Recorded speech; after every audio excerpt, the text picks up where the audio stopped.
오늘 성경에서는 21가지 죄를 나열하고 하나님께서 마지막 판결로 사형을 말씀하십니다. 모든 세상에서 죄와 벌은 균형을 이룹니다. 큰 죄를 지은 사람은 큰 벌을, 작은 죄를 지은 사람은 작은 벌을 받습니다. 하지만 하나님의 법은 다릅니다. 죄가 크던 작던 무조건 죄에 걸리면 사형을 받게 됩니다. 우리가 예수님 때문에 사형 선고로부터 사면을 받고 자유로운 자가 되었지만 우리의 본질은 전부 사형수로서 출발했다는 사실을 인정해야 합니다. 인정하지 않으면 남의 이야기를 듣는 구경꾼밖에 되지 않습니다. 저는 솔직히 제 인생을 3번을 산다 해도 과언이 아닙니다. 이제 세상에 태어나서 육신으로 주님 모르고 살던 내 인생의 전반부가 있었고, 또 이제 87년도에 주님을 체험하고 믿음으로 이렇게 기쁨으로 산 제 이 시기가 있었고, 3번째 시기가 진짜 내 인생을 바꾸는 3번째 시기가 오히려 서울구치소 사형장에서 제 인생을 새로 태어났습니다. 저는 솔직히 거듭나서 은혜 속에 살긴 살지만은 늘 제 마음속에 이런 느낌이 있었습니다. 야, 내가 만약에 지금 당장 공산당에 붙잡혀가서 모진 고문당하고 두드리 맞고 이렇게 고통 속에서 내가 끝까지 주님을 찬미합니다 그러고 순교할 수 있을까, 이런 걱정이 돼요. 근데 만약에 내 아이들과 아내를 내 앞에 잡아놓고 막 그냥 무지막지한 고문을 가하면서 너 끝까지 예수 그러면 다 죽여버렸다, 만약 지금 당장 안 믿겠다 한마디만 하면 다 풀어줄게, 이런 유혹 앞에서 끝까지 자식들과 아내 죽는 걸 보면서도 내가 예수님 내가 부르면서 죽을 수 있을까, 도저히 자신이 없습니다. 예수 믿고 살면서도 주님 찬양합니다, 순교자의 길 십자가의 길 찬송하면서도 제 마음은 좀 부담스러워요. 나는 실제로 아닌데. 이런 저의 모든 이 위축된 아픔이 깨끗하게 해결된 것이 오늘 여러분과 함께 은혜를 나눌 서울구치소 사형장입니다. 제가 이 사형장 간증을 하기 전에 먼저 제 친구 이야기를 꼭 하고 넘어갑시다. 어디 가도 이 친구 이야기를 꼭 합니다. 장로님이 교도소에서 일을 하실 때 죄수들이 몸이 아플 때 외부 병원에 가게 되는데 이때 죄수들이 도망을 갈까봐 그 현장을 수시로 확인했습니다. 그때 장로님의 고등학교 동창을 만나게 됩니다. 그 동창은 장의사가 되었고 장로님은 그 자리에서 자신이 예수님을 믿어 장로가 된 간증을 전해주었습니다. 장로님은 그 친구가 절대 예수를 믿을 사람이 아니라고 생각했지만 간증을 하자 친구가 믿겠다고 말하는 것을 듣고 깜짝 놀랐습니다. 그 이유는 이러했습니다. 그 친구는 수년간 시체들을 만져왔기 때문에 예수님을 믿고 죽은 자와 아닌 자를 알 수 있다고 합니다. 예수님을 믿지 않는 자들은 시체의 표정이 너무 무섭고 하나같이 눈을 부릅뜨고 혀를 깨물고 죽게 됩니다. 마지막 죽음 직전에 영적 세계가 보이는데 그때 지옥에 끌려가지 않기 위해 몸부림을 치고 마지막 지옥으로 가는 그 순간 인생 최후의 비통함에 두려움이 남을 수밖에 없게 되는 것입니다. 반대로 예수님을 믿은 자들은 임종이 가까울수록 언제부턴가 얼굴이 펴진다고 합니다. 아무리 아파했더라도 죽음과 관계없는 밝은 모습을 하고 가게 됩니다. 하늘의 문이 열리고 밝은 빛의 세계 속에서 천사가 찬양하며 천국에 들어가는 그 순간에 희열과 기쁨이 얼굴에 평화로 남습니다. 그렇게 그 친구도 예수님이 있다는 것을 깨달았다고 합니다. 저는 실제로 서울구치소에 90년대 초반에 올라왔어요. 와보니까 사형수들이 늘 눈에 띕니다. 가슴에 붉은 명찰 달고 있어요. 붉은 명찰 달고 있는 사형수들이 옆으로 지나만 가도 냄새가 아주 비리비리한 피 냄새가 납니다. 아주 느끼해. 사람을 죽인 살인자들에게서 흔히 났을 때 냄새예요. 아주 안 좋아요. 사형 선고가 되어도 집행 날짜는 절대 비밀입니다. 언제 죽을지 모릅니다. 바로 집행 전날 법무부 장관이 사인만 하면 바로 집행입니다. 누가 교도관이 문만 탁 열고 뚜벅뚜벅 걸어 들어오면 벌써 간이 오그라붙어요. 나 죽이러 오는가, 내 잡으러 오는가 싶어서 바짝 쫄아있다가 교도관 볼일 보고 나가면 그때서야 휴 살았구나. 하루에도 수십 번입니다. 그리고 우리 교도관 집사들이 다들 이제 고민이 그겁니다. 장로님 사형수들 저래 도가 되겠습니까? 이러지 말고 우리가 제자훈련 합시다. 1대1로 개인 양육을 해야 되지 그냥 뒀다는 큰일 나겠다고 이래가지고 이제 제자훈련 하기로 했는 거예요. 그런데 오늘 우리가 제일 관심 있게 들어야 될 윤도영이라는 사형수는 아무도 안 맡으려고 그래. 사람을 4명 죽였고 거기다가 아주 끔찍한 임성 자체 다 깨져버렸어요. 짐승 같아. 그러니까 둥둥 떠들어가 좀 제 얼굴만 쳐다보고 앉았어요. 그래서 제가 그랬죠. 내가 맞지? 그럼 내가 맞지? 이래가지고 그걸 맡았습니다. 맡고 난 뒤에 1대1로 이제 제자훈련 한다고 첫날 딱 맞았는데 내 마음속에 아이고 실수했대. 그놈 눈빛이 얼마나 무서운지요. 진짜 제가 섬찟합디다. 그래도 제가 이제 저는 부항대장이고 자기는 사형수니까 반쯤 되고 50점 따고 들어가서 앉아가지고 한 30분 가까이 오리엔테이션 했어요. 그리고 앞으로 이렇게 하겠다는데 이놈이요 계속 인상만 탁 쏘고 요걸 어떻게 복수할까 싶다가 제가 야 윤도영 그러니까 이거 봅시다. 물어보자. 예 그래요. 네 죽을 준비 됐나? 아주 요 말은 사형수에게 치명적인 독약입니다. 아니야 다를까 얼굴빛이 확 변하고요. 이마에 힘줄이 돋섭니다. 열받아가지고. 그리고 제가 이렇게 달랩니다. 야 윤도영 너무 기분 나빠하지 마라. 따지고 보면은 너만 사형수가 아니고 나도 사형수 아니냐. 그리고 너하고 내뿐만이 아니고 이 세상 모든 사람이 하나님 앞에 좀 날 받아오는 사형수야. 태어날 때는 순서대로 태어났지만 갈 때 순서 없다. 그러면 이 정도 같으면 돌아와야 됩니다. 안 돌아와요. 계속 인상만 탁 쏘고 이제 기분 상했다 이거죠. 저도 그날은 더 이상 얘기할 기분도 안 나고 그래서 야, 다음에 하자 하고 옵니다. 이제 오는데 몇 걸음 오는데 내 마음속에서요. 이야 이 그래도 내 장로가 이 1시간 동안 지금 이야기하다가 하다못해 기도라도 해주고 와야지 장로지 그냥 와가 되겠냐 이 마음이 들어요. 억지로 귀찮지만 다시 앉았어요. 마주 앉아서 이제 손잡고 기도를 합니다. 하나님 아버지 우리 동익에게 은혜를 베푸시고 이제 아주 일상적인 그냥 형식적인 기도죠. 몇 마디 하는데 그때요 이상하게 제 등 뒤에 뱀이 슬슬 기어다니는 기분이 있죠. 딱 뜨자 말자 이게 웬일입니까? 도영이 눈동자하고 땡그랑 부딪혀 버렸어요. 지금 이 사형수 앞에 잘난 척하고 장난하고 폼 잡다가 죽을 준비하고 염장 찔렀다가 기도하다가 떠다 얼마나 창피해요. 미치겠어. 바로 그때입니다. 내 마음속에 꿇어앉아라 이 감동이 딱 떠오시면 꿇어앉아라 꿇어앉아라. 그럼 무릎을 딱 꿇자 말자 그날도 마찬가지예요. 제 마음속에 얼마나 기쁨이 오고요. 조금 전 황당한 건 사라지고 없습니다. 앞에 앉아있는 사형수의 내면 세계가 제 마음에 느껴집니다. 강하고 습하고 피눈물도 없고 인간백정 도살자. 그 알고 보니 도영이가 그거는 그게 껍데기였어요. 껍질. 강한 게 없어요. 약해 빠졌어요.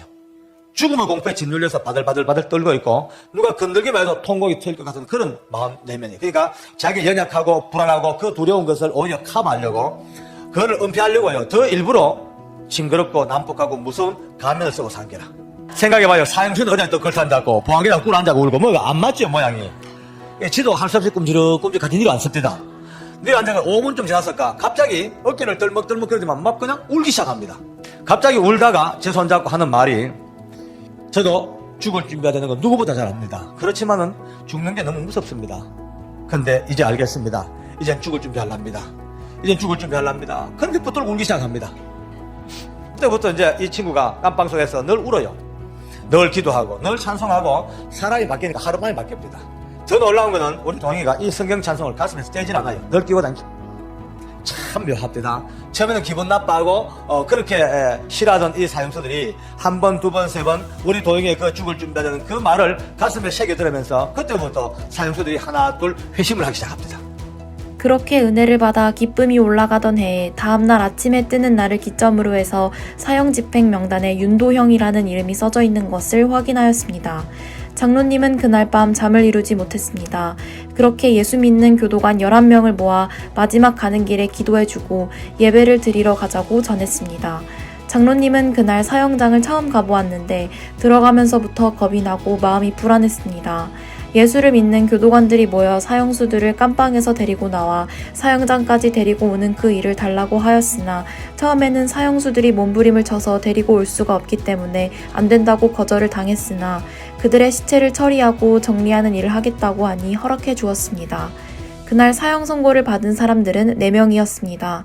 먼저 윤도형의 사형 집행이 있었고 장로님은 소장과 사형수의 사이에 서서 지시사항을 전달하고 답변을 대신해주는 자리에 있었습니다.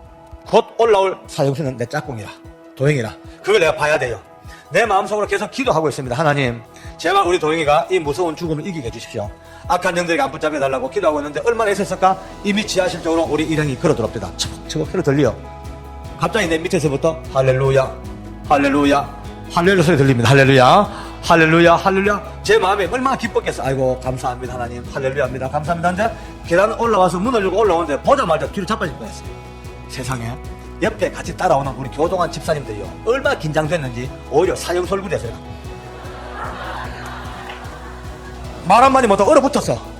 할렐루야는 좀 이따 죽을 사형수가 할렐루야 상황이 또로 뒤집어진 거 있죠. 저는 그걸 봐도 이런 생각이었어요. 아직도 죽는 게 겁나는가 보다. 그러니까 그 죽음의 공포를 이겨보려고 지금 억지로 지금 할렐루야 하면서 하나님께 매달리고 몸부림치는 어떤 종교적인 발버둥인가 보다라고 생각했는데 그게 아닙니다. 자리에 앉아가지고 소장관 마주보고 인정신문을 시작하는데요. 아무리 봐도 희한해요. 도대체 바로 자기 등 뒤에 자기를 죽음으로 몰고 갈 밧줄을 놓고 있는데도 얼굴 표정이 어떻게 그렇게 평안합니까?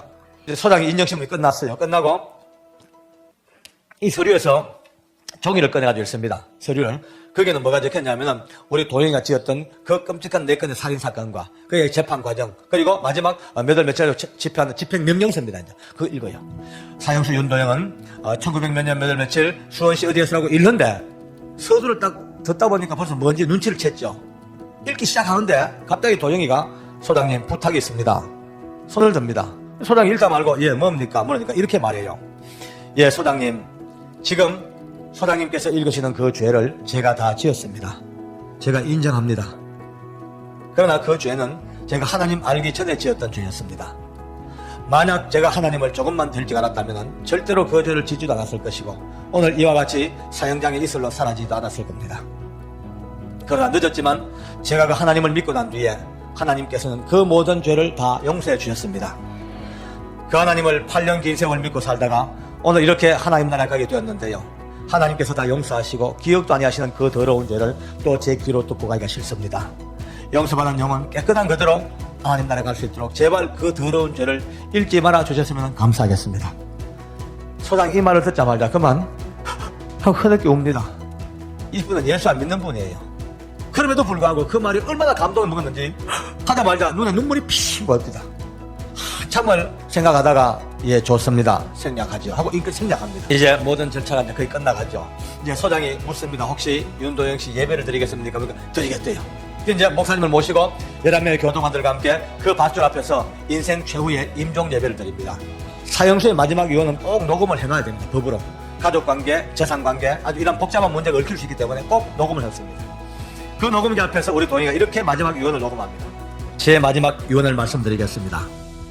소장님, 그리고 검사님들, 그리고 부소장님, 그리고 여기 계신 직원 여러분들, 제 마지막 부탁은 여기 계신 모든 분들이 모두가 다 제가 믿는 이 하나님을 믿으시기 바랍니다.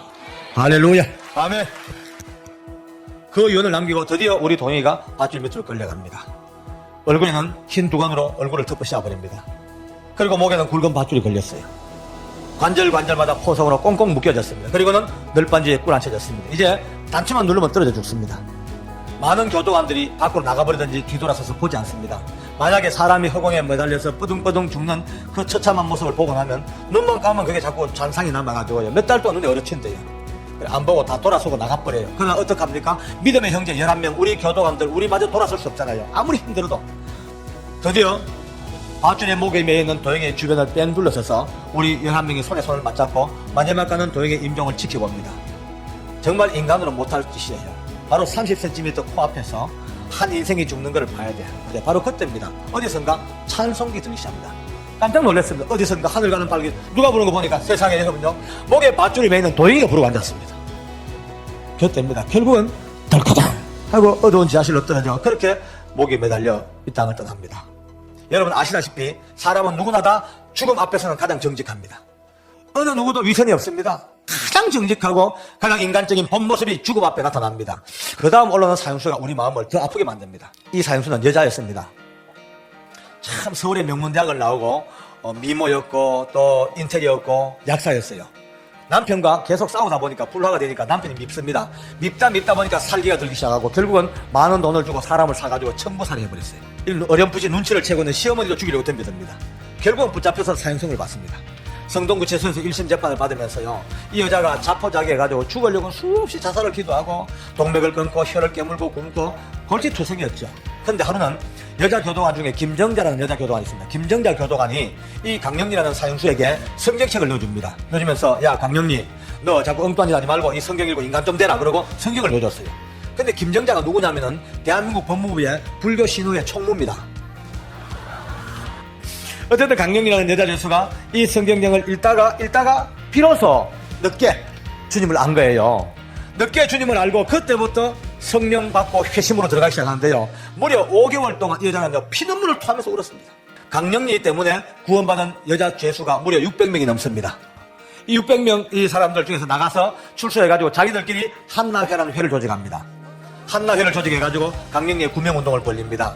인권단체는 자기들끼리 파송해가지고 전부 살려내려고. 근데 안 돼요. 왜냐하면 시어머니 한이 너무 깊어요. 시어머니가 용서를 못해. 용서할 수 없죠. 자기 생때는 아들을 죽여놓고 자기까지 죽이려고 덤벼드는 이 악녀 같은 며느리를 용서가 못하죠. 결국은 왜 집행시키지 않냐고 계속 탄원을 넣기 시작합니다. 결국은 죽습니다. 얼마 후에 영리가 이 계단을 올라오는데 여러분 얼마나 놀란지 아십니까?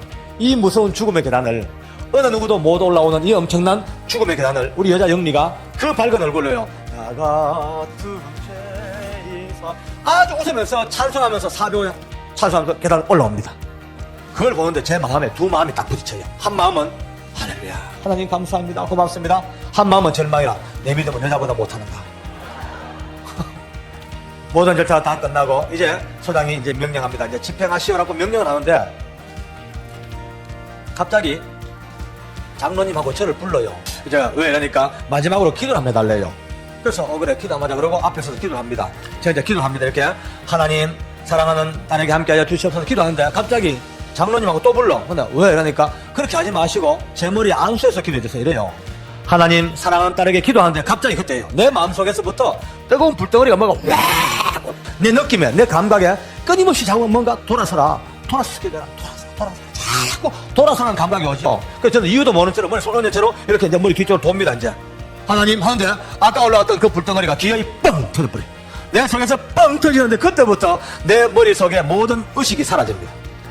아무 느낌도 사라지고 하나님의 성령께서 저를 완벽하게 지배하기 시작합니다. 할렐루야.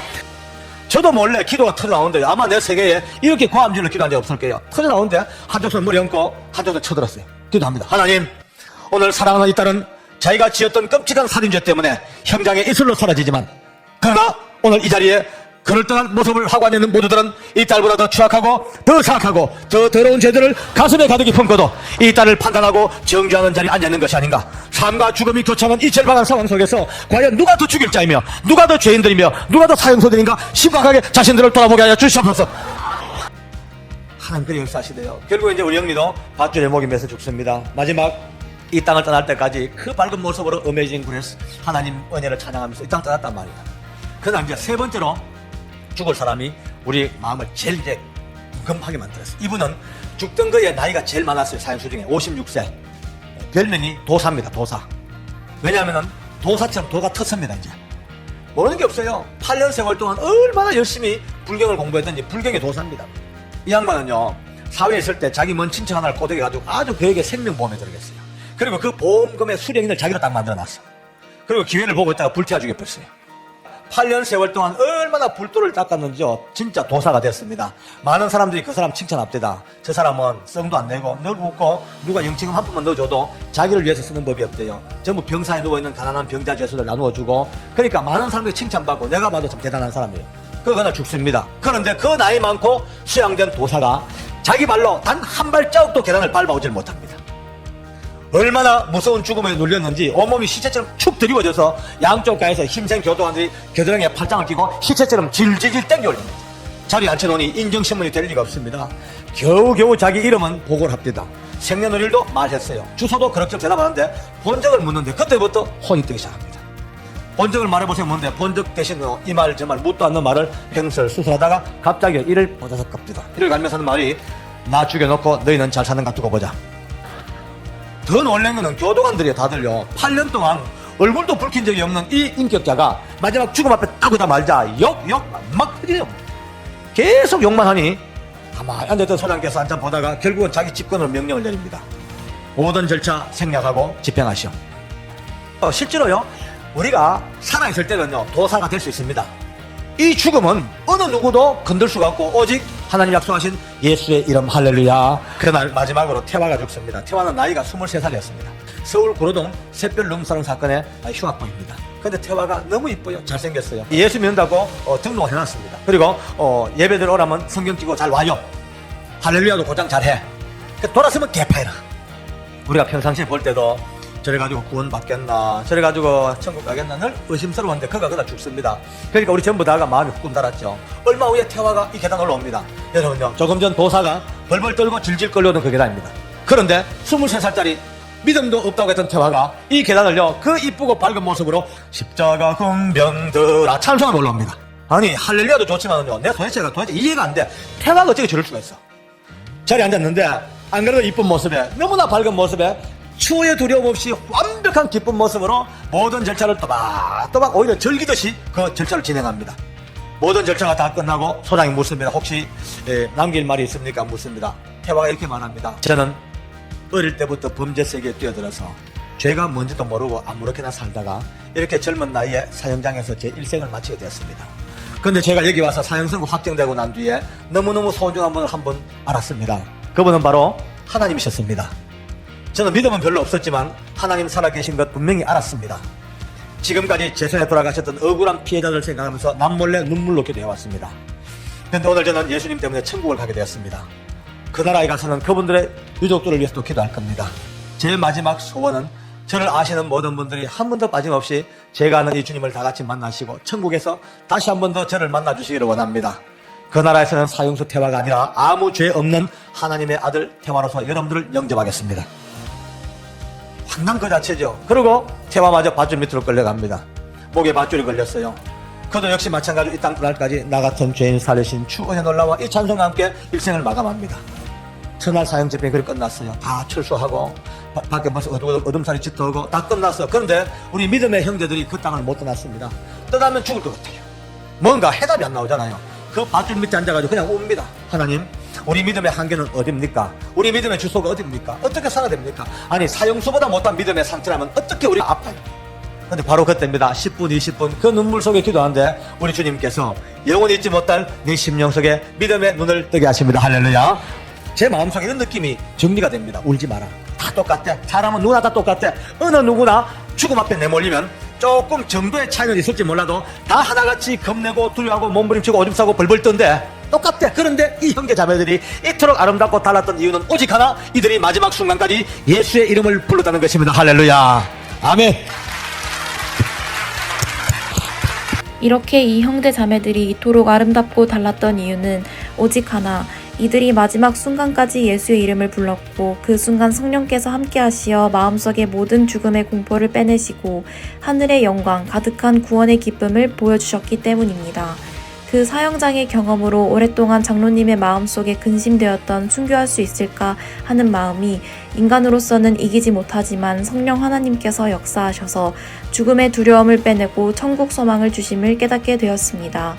우리가 받은 구원은 우리의 상태에도 불구하고 완벽하고 영원하신 하나님의 선물입니다. 바로 예수님 때문에 우리의 운명은 천국에 갈 운명으로 뒤바뀐 것입니다. 로마서 8장에서는 이렇게 말하고 있습니다. 그러므로 이제 예수 그리스도 안에 있는 자에게는 결코 정죄함이 없나니 이는 그리스도 예수 안에 있는 생명의 성령의 법이 죄와 사망의 법에서 너를 해방하였음이라. 예수 믿고 구원받은 우리는 죄가 있어도 정죄함이 없어 지옥에 가지는 않습니다. 하지만 우리는 이 엄청난 구원의 은혜를 받음으로 감사하고 아름다운 믿음의 길로 가야 합니다. 오늘이라도 하나님 앞에 벗겨져야 할 밧줄을 벗기지 못하고 끝날 수 있습니다. 시간은 언제나 있지 않습니다. 밧줄을 벗기는 일에 우리가 총력을 다해 일해야 합니다. 우리의 이웃을 생각하며 그 복음을 가슴에 안고 그들에게 생명을 얻게 하는 역사가 있어야 합니다.